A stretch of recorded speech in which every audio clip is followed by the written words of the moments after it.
Hey guys, it's Nerfness 2.0. I'm recording from my computer right now. So I'm gonna be reviewing the Sharpfire for you. I was about to say Snapfire Bow. What was I saying? Snapfire Bow.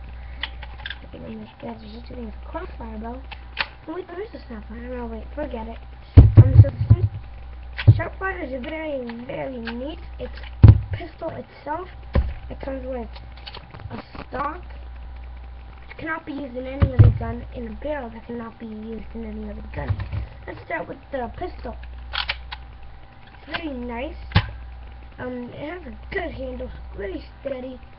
One string adapter. It's got 3 sights. Don't really work. Air restrictor. Undo these screws.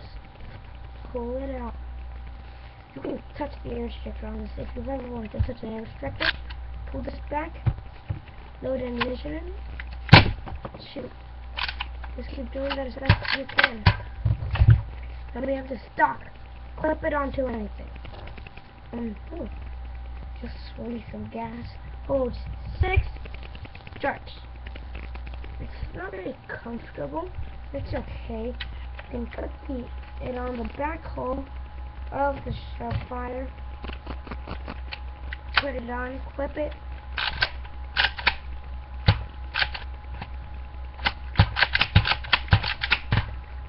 so yeah, and you can also take it off by the button by underneath, pull it off, put it on the other hole on the other side, package it up.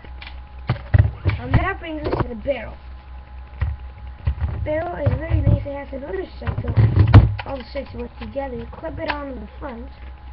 You have a Terminator like pistol. Clip this on the back. Got the full Sharpfire.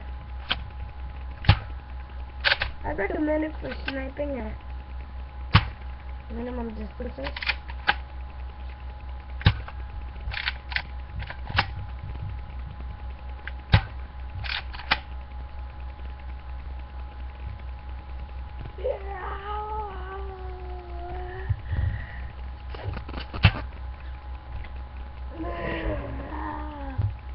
Whatever. The barrel can fit. Oh, and the back portion is the stock sight down.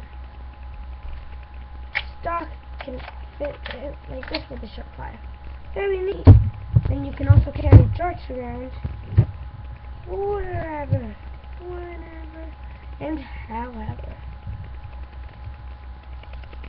Yeah, dart to fall on the ground. Alright. So yeah, thanks for watching Nerfness 2.0. Us.